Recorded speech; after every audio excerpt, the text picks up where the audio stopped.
तो हेलो बच्चों, अब हम क्लास 10th के फर्स्ट चैप्टर के थर्ड पार्ट को डिस्कस करेंगे। ठीक है, जैसे कि आप जानते हैं इस वीडियो के ठीक है इस चैप्टर के दो वीडियो पहले ही मैंने आपको अपलोड कर दिए हैं। ठीक है, पार्ट 1 एंड पार्ट 2।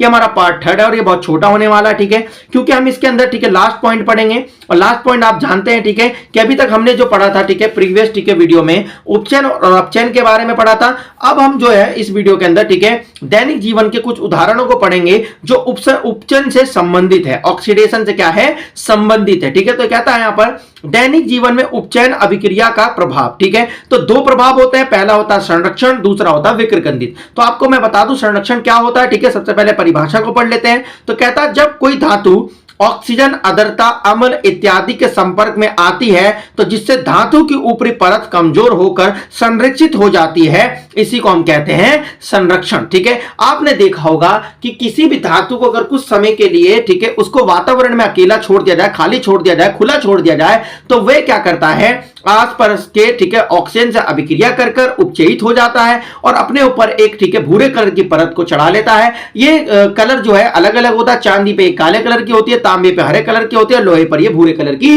परत होती है। इसी को हम कहते हैं कि जो धातु है वो संरक्षित हो गया है या फिर संरक्षण का शिकार हो गया है। ठीक है, क्योंकि वे बेसिकली क्या करते हैं आसपास के वातावरणों से ठीक है ऑक्सीजन से अभिक्रिया कर कर वे अपने ऊपर ऑक्साइड ठीक है हाइड्रोक्साइड या ऑक्साइड की परत को चढ़ा लेते हैं, इसी को हम संरक्षण कहते हैं। ठीक है, तो यहां पर हमारे पास ठीक है संरक्षण को रोकने के लिए हमारे पास कौन कौन से उपाय हैं और इसको दैनिक जीवन में किस तरीके से देखा जा सकता है, यहां पर यह है। तो कहता है लोहे की वस्तुओं पर जंग लगना, चांदी के ऊपर काली परत चढ़ना, वे तांबे के ऊपर हरी परत चढ़ना ठीक है संरक्षण का उदाहरण है। ये हमारे पास कुछ एग्जांपल है संरक्षण के। उसके बाद बात करते हैं कि संरक्षण को रोका कैसे जा सकता है बच्चों। ठीक है, तो यहां पर हमारे पास कुछ विधियां हैं। पहली विधि है यस्ता लेपन करके रोक सकते हैं, विद्युत लेपन करके रोक सकते हैं, पेंट करके रोक सकते हैं। संरक्षण से धातुओं को बचाया जा सकता है। आपने देखा होगा लोग कूलर जब खरीद के लाते हैं तो सबसे पहले उस पर पेंट करते हैं। पेंट करने से होता क्या है कि जो उसमें हम पानी भरते हैं या फिर आसपास की जो ऑक्सीजन है उससे वो अभिक्रिया कर अपनी परत को घटाने लगता है और वो धातु कमजोर पड़ जाता है, जिस कारण उस कमजोरी को रोकने के लिए, उसको कमजोर होने से रोकने के लिए, उसको खराब होने से रोकने के लिए हम उसके ऊपर पेंट करते हैं और पेंट करने से 1-1.5 साल 2 साल उम्र उस कूलर की बढ़ जाती है। उसका जो कारण यही होता है किसी भी लोहे पदार्थ पर जब हम उसको पेंट करते हैं क्योंकि संरक्षण से रोकना। इसी प्रकार से हमारे पास दूसरा इसका जो प्रभाव है वो हमारे पास विकृगंधित है। ठीक है, तो आपको सबसे पहले परिभाषा पढ़ना है। तो कहता है वासा मुक्त युक्त ठीक है करा और तेलीय ठीक है खाद्य सामग्री वायु के संपर्क में आने पर ठीक है उपचित हो जाती हैं, जिससे उसके ठीक है करा स्वाद और रंग ठीक है में ठीक है गंध में परिवर्तित हो जाता है और इसे विकृगंधित कहते हैं। आपने देखा होगा कि तेलीय पदार्थ को अगर आप खुले वातावरण में छोड़ दें तो वे ऑक्सीजन से अभिक्रिया कर आगे समझ में ठीक है अपने स्वाद और अपने गंध में परिवर्तन कर लेते हैं, जिसे हम आम भाषा में कहते हैं कि खाना सड़ गया है या स्मेल ठीक कर रहा है। वे कुछ नहीं होता, वे साइंस में विज्ञान में विकृगंधित कहा जाता है, इंग्लिश में इसे रेंसिडिटी कहा जाता है। तो वो पूरी रात जो खाना था उसमें तेलीय पदार्थ था, वासा पदार्थ था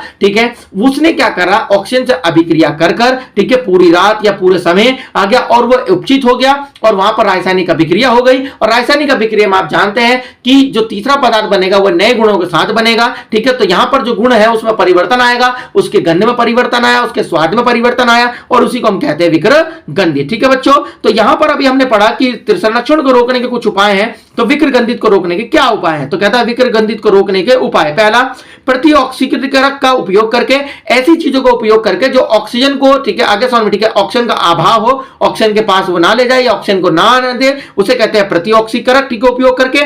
उसके बाद वायु रोधी बर्तन का खाद्य सामग्री में ठीक है खाद्य सामग्री के लिए प्रयोग करना, ऐसे बर्तनों का प्रयोग करना जिसमें ऑक्सीजन की उपस्थिति बहुत कम हो। वायु के स्थान पर नाइट्रोजन गैस को भरा जाता है। ठीक है, नाइट्रोजन गैस क्यों भरा जाता है ये हमारे चैनल पर पहले से ही वीडियो है तो आप देख सकते हैं। और तीसरा हमारे पास, चौथा हमारे पास है शीतलता द्वारा ठीक है मतलब ठंडा करके हम क्या कर सकते हैं ठीक है ऑक्सीजन को आने से रोक सकते हैं। ठीक है, जैसे कि आपने देखा होगा फ्रिज में हम सामान रखते हैं खाना नहीं सड़ता, उसका कारण यही है क्योंकि शीतलता देकर हम क्या कर सकते हैं विकृगंधित को रोक सकते हैं। अब आई होप आपको ये वीडियो पसंद आई होगी, तो ज्यादा ज्यादा चैनल को सपोर्ट करें बच्चों ठीक है और अपने फ्रेंडों को ठीक है शेयर करें और चैनल को सब्सक्राइब करें। अगर आपको किसी भी चीज में समस्या होती है तो आप कमेंट में हमसे पूछ सकते हैं। ठीक है, या आपको हमें कुछ सुझाव देना हो तो आप हमारे को सुझाव दे सकते हैं बच्चों। आपका सुझाव जो होगा वो सर्वप्रिय होगा और आपका एक लाइक एक सब्सक्रिप्शन हमारे लिए मोटिवेशन होता है, तो जरूर चैनल को सब्सक्राइब करें। Thank you.